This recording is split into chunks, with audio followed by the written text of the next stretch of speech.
அஸ்ஸலாமு அலைக்கும் வரஹ்மத்துல்லாஹி வபரகாத்துஹு. தனிமை வாழ்க்கையும் பொது வாழ்க்கையும்.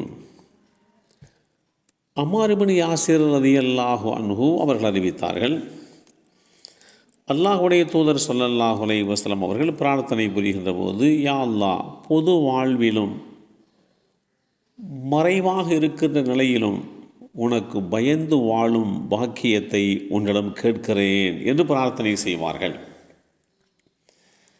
இந்த செய்தி அஹ்மத் என்ற நூலிலே 1835 என்ற எண்ணிலே பதிவு செய்யப்பட்டிருக்கிறது.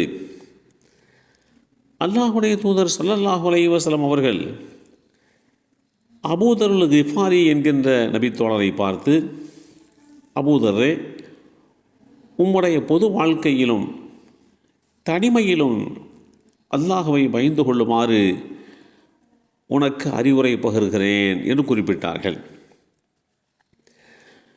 நீங்கள் எங்கிருந்த போதும் அல்லாஹ்வை பயந்து கொள்ளுங்கள் என்று அல்லாஹ்வுடைய தூதர் ஸல்லல்லாஹு அலைஹி வஸல்லம் அவர்கள் குறிப்பிட்ட இந்த செய்தி ஸஹீஹுல் ஜாமிஅ என்ற நூலிலே 2544 என்ற எண்ணிலே பதிவு செய்யப்பட்டிருக்கிறது.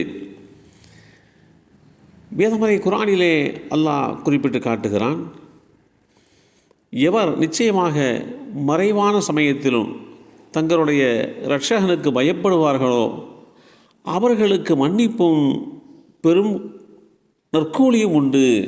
அல் குர்ஆன் அத்தியாயம் 67 சூரத்துல் முல்க் வசனம் 12 தெளிவுபடுத்தப்பட்டிருக்கிறது.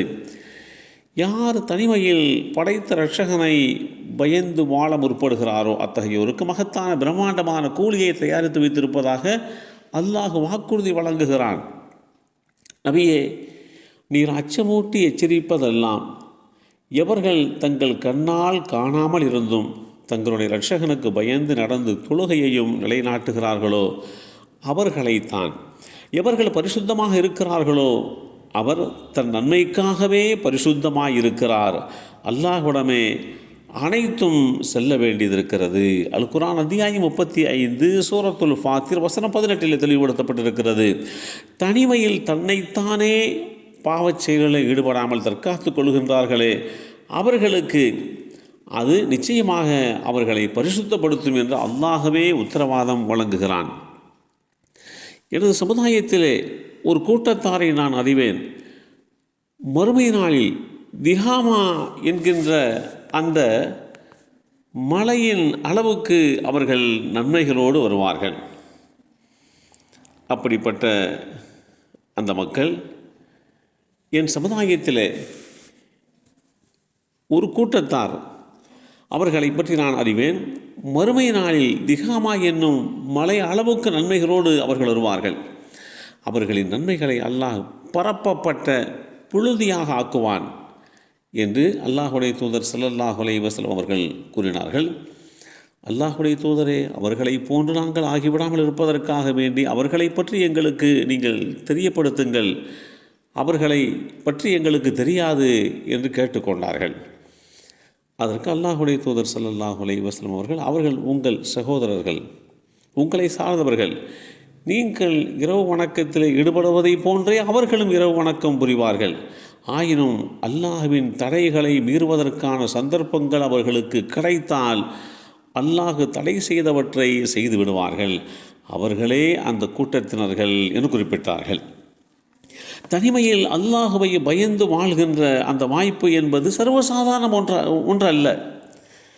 அது அல்லாஹு தஆலா தன்னுடைய தூதர்களிலே யூசுப் அலைஹிஸ்ஸலாம் அவர்களுக்கு அப்படிப்பட்ட ஒரு வாய்ப்பை கொடுத்து அதிலே அவர்கள் தூய்மையானவர்கள் என்று நிரூபிக்கப்படுகின்ற அளவுக்கு அவர்களுடைய செயல்பாடுகள் அமையப்பெற்றன. இப்படி எவர் தனிமையாக இருக்கின்ற போது நம்மோடு நம்மை படைத்த இரட்சகன் இருக்கிறான், நாம் வெளிச்சத்திலே இருந்தாலும் இருட்டிலே இருந்தாலும் பரந்த மைதானத்திலே இருந்தாலும் 4 சுவர்களுக்கு உள்ளே இருந்தாலும் அவன் நம்மோடு இருக்கிறான், நம்மை பார்க்கிறான், நம்முடைய செயல்பாடுகளை அறிகிறான் என்கின்ற எண்ணம் வந்தது என்று சொன்னால் தனிமையிலேயும் அவர்கள் பரிசுத்தமான ஒரு நிலைப்பாட்டை கடைபிடித்து வாழ முடியும். எல்லாம் வல்ல அல்லாஹு தாலா தனிமையிலேயும் பரிசுத்தமான வாழ்க்கையை வாழ்கின்ற நல்லோர்களாக நம்மையும் நம் சந்ததிகளையும் ஆக்கி வைப்பானாக. அஸ்ஸலாமு அலைக்கும் வரஹ்மத்துல்லாஹி வபரகாத்துஹு.